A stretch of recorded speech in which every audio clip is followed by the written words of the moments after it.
club only held like 150, 200 people. And I'm upstairs waiting to go on. And the guy on the door runs upstairs. He goes, fucking Paul McCartney's in the room. And I went, oh yeah. And Flanagan, the club owner, said, actually he is. I said, is he? He said, yeah. And my first thought was, what took him so long?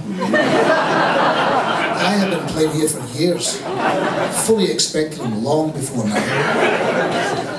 And I walked downstairs to go on. I'm standing just outside the kitchen, and there he was. And he looked beautiful. He looked statuesque. He looked exactly as you'd imagine Paul McCartney would look, you know. And he was just standing right next to me, and he spoke to me. He goes, oh yeah, great. There you are, really cool man, yeah, great. Well, what's to that effect? He said, we're really jet lagged, you know, we just got here, you know. He says, don't get offended if we have to leave, you know. I said, stay for 2 songs. He said, okay. And as you well know, that can take a while.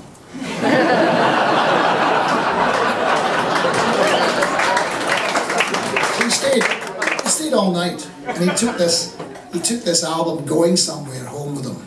And him and Heather used to fight over it, apparently. And they wrote to me, they said, we really love this record of yours. I said, that's very nice. It was on one of his Desert Island CDs. He had it on there, so that's really the backstory. And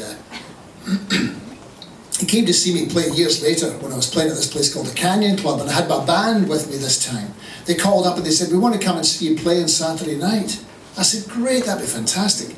And I said to the band, we're rehearsing on the Tuesday, I said, you never guess who's coming to see us on Saturday night? And one of them said, Paul McCartney. I said, fucking well guessed.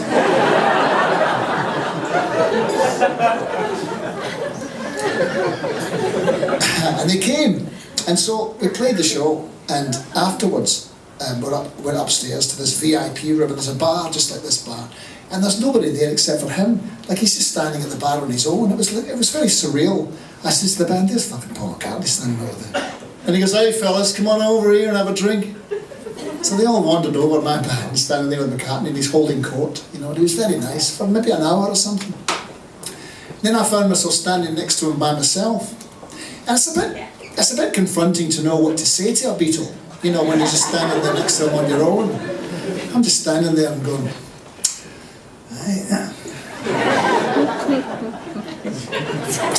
I said, so what are you doing over here at the moment? He said, oh, I'm just finishing a record, you know. I said, oh, a bit different from the old days, making a record. And then he proceeded to tell me what it was like in the old days. And I could have stood there all night. He says, you know, I used to write a song, you know, and I'd just go and pick up John. We'd get on the bus, we'd show him the song. We'd sit upstairs. We'd get to the studio, and George and Ringo were already there, and they hadn't even heard the song, so I'd play the song, and George would cop the chords, and Ringo would tap something out on the table. Then a man with a white coat would come and say, right, you're up, lads. I'm going to record the song. We'd do a couple before lunch, a couple after. I said, fuck, it's a bit different now, eh? And then I'm standing there for a minute, and then they said, we want to come to your house. I said, do you want to come to my house? And they said, yeah. I said, okay. I said, I'm going away on tour on Thursday.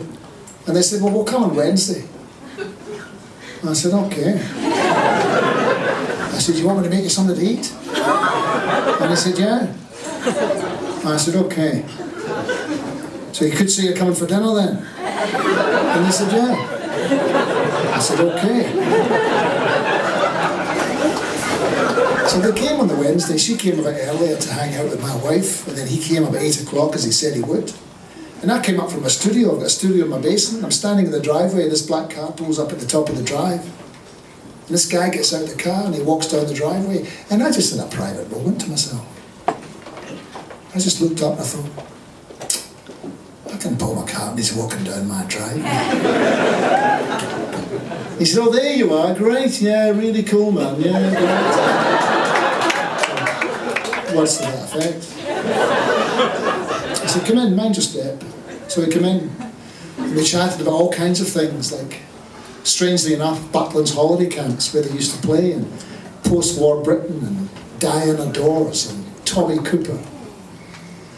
And I made vegetarian food. I made Cuban beans and Peruvian rice and vegetables, and we sat at the table. It was only about 6 people.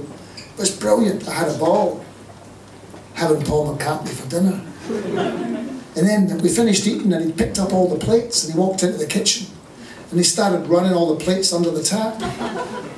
And I had another private moment to myself.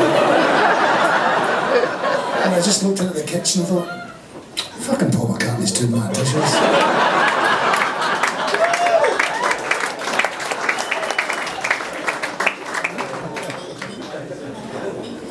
He did them all crap too, they were still You got the CD in the divorce? Clock strikes 8 up on a Monday. I got to bed at 5:30. Can't remember Saturday or Sunday, but life is grand. Doesn't it feel good to be alive when you're going somewhere? Going somewhere. Paying for food through bricks and mortar. I'm biding my time trying to have some fun. 10:30, I drink a little water. Time stands still. I've seen my future slip through my hands. Watch the wind whip through desert sand. Then I remember I'm no ordinary man, and I'm going somewhere. Going somewhere. But it's been years since I was a builder, working with my head and hands. Dreams of crystal glass and silver go flashing past, so tantalizing, the things that I've seen. I know you know exactly what I mean. Can never look back to where you've been when you're going somewhere. Going somewhere. Clock strikes 8 up on a Monday. Got to bed at 5:30. Can't remember Saturday or Sunday, but life is grand. Doesn't it feel good to be alive? To laugh until the tears roll from your eyes. I'll drink to your health from 5 miles high, and I'm going somewhere. Going somewhere. Going somewhere. Going somewhere.